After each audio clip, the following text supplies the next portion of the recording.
ወደፊት ልውሰዳችሁና ያው በዛ ውስጥ የእናንተንም የባንክ የነገ እይታ ማየት ትችላላችሁና ምናልባት እኔ ሳይንስ ፊክሽን ወዳለሁና ሳይንስ የታይም መሽን ቢኖር ቀድሞ ወደ 100 ዓመት ከዛሬ የሚወስዳችሁ እና 21 26 ላይ ቢያደርጋችሁ ባንክን ጨምሮ ምን አይነት ዓለም የሚመጣ ይመስላችኋል? እና ሰዎች ታውቃላችሁ just 100 years from today ምን አይነት ዓለም ነው የሚገጥመው? ይሄን ሳስብ ነው ይገርመኛል። አንዳንድ ጊዜ እንዲህ ያለ ከተማ ይኖር ይሆን ወይ? በአራት ጎማ የሚሄድ መኪና ሳይሆን የሚበር መኪና ብቻ የሚታይበት ዓለም ውስጥ ነው ወይ የምንገባው ከ100 ዓመት በኋላ? ይሄን እናያለን። ወይም ደግሞ አሁን የምናወራው አርቲፊሻል ኢንተለጀንስ ሙሉ የሰውን ኮግኒሽን አልፎ የበላይ የሚሆንበት አይነት ጊዜ ይመጣ ይሆን? እድሜ ደግሞ በቃ ማርጀት ሰለቸን፣ ስለዚህ እድሜን ሪቨርስ እናድርግ የምንልበት አይነት የአንታይ ኤጂንግ ሜዲኬሽን እና ፐርሰናል ሜዲሲን ውስጥ እንገባ ይሆን? ሁልጊዜኛ የምናውቀው ከልጅነት ወደ እርጅና እንጂ ከእርጅና ወደ ልጅነት እንግዳ የሆነ ነገር ነው አይደል? ነገር ግን ያ ሪቨርስ የሚደረግበት ሜዲሲን ይመጣ ይሆን ወይ ከ100 ዓመት በኋላ? ወይ ደግሞ አካላቸው የጎደለ ወገኖቻችን ልክ ሙሉ አካል እንዳለን ሰዎች ሙሉ ኑሮ መኖር የሚችሉበትን ብቃት የሚሰጥ እንዲህ አይነት በአስተሳሰብ ብቻ ፋንክሽን የሚያደርጉ ሮቦቲክ ባዮኒክ አርሞች ይመጡ ይሆን ከ100 ዓመት በኋላ? እንዲህ አይነት ዘመን እናስተናግድ ይሆን? መኪናችንን ፓርት ሲበላሽ እንቀይራለን። ኦርጋናችንስ እንደዚህ ሆነ አይቀየርም። በ3D ፕሪንትድ በሆኑ ኦርጋን ውስጥ በተሰሩላ ኦርጋኖች ለምንድን ነው የማይቀየረው? ስለዚህ የተበላሸ ፓርት እየቀየርን ለምን አንቀጥልም እንል ይሆን? ወይም ደግሞ የሚወለዱ ልጆች ሲጀመርም ዲዛይነር ቤቢዎች ይሁኑ፣ የጄኔቲክ ዲዚዝ የሌለባቸው፣ የአይናቸው ከለር፣ የፀጉራቸው ከለር፣ የኢንተለጀንስ ሌቭላቸው ከዘር የሚመጣ በሽታ እንዳይተላለፍባቸው አድርገን ዲዛይን ለምን አድርገን ልጆቹን አንፈጥርም የሚል በእግዚአብሔር ጣት አይነት መጫወት ውስጥ እንገባ ይሆን?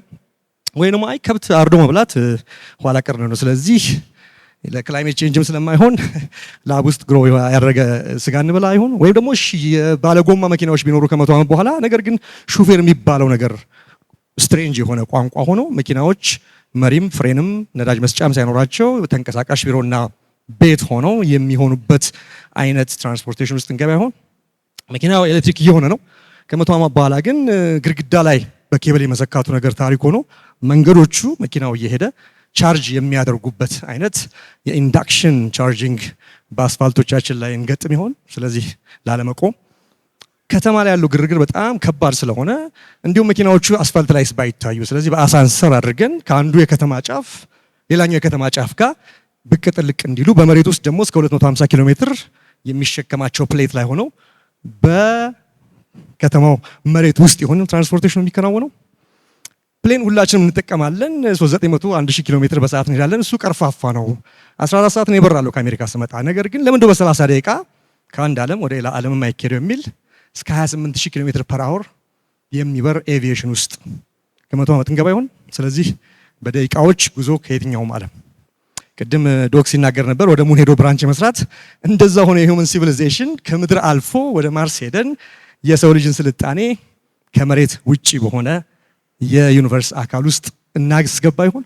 እንዲህ አይነት ዓለም ከ100 ዓመት በኋላ የሚመጣ ይመስላችኋል ወይስ የእብደት ነው ይመስላችሁ? አሁን አንድ አፍታ ስታስቡት።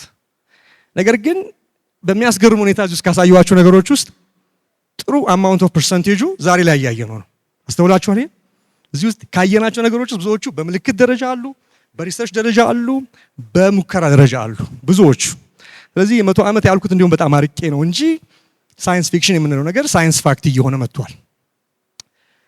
ደሴም ወይ ከ100 ዓመት በፊት የነበረን ሰው ዛሬ ላይ ብናመጣውና የዛሬውን ነገር ብናሳየው እኮ አንተማ እንዲህ ይሆናል ብንለው፣ ይሄ ማይክ፣ ይሄን ላፕቶፕ፣ ይሄን ስክሪን፣ ሞባይል ስልክን የ100 ዓመት በፊት የነበረን ሰው ብንነግረው እንዲህ አይነት ይሆናል ከ100 ዓመት አንተ ዶክተር ምህረት ነው ማየት ያለብህ፣ የአእምሮ ችግር አለብህ፣ ያመሃል ነው የሚባለው የነበረው። ነገር ግን ያን ነገር እያየን ስለሆነ ስለዚህ ከዚህ አንጻር ከ100 ዓመት በኋላ ምን አይነት ባንክ የሚመጣ ይመስላችኋል? ይኖራል፣ ይመጣል፣ ባንክ ይቀጥላል። ነገር ግን ምን አይነት ባንክ ነው ከ100 ዓመት በኋላ የሚሆነው የሚለውን ስታስቡ በጣም አስገራሚ ነገር ውስጥ የሚገባ ይመስለኛል። ነገር ግን ያ ፊውቸር ገና የምንጠብቀው እዛ ጋር ሩቅ ላይ ያለ የምንለው ነገር አይደለም። ያ ፊውቸር ዛሬ አራይቭ አድርጓል።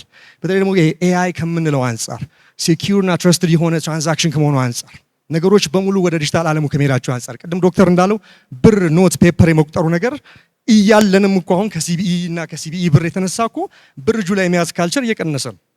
ከዛ አንጻር ስማርት ኦፕሬሽኖች ካስተመር ሴንትሪክ ኤቭሪ ስቴፕ ውስጥ ከመግባቱ አንጻር ሪል ታይም ባንኪንግ ፊውቸሩን ዛሬ ላይ ጎትቶ ያመጣ ይመስላል።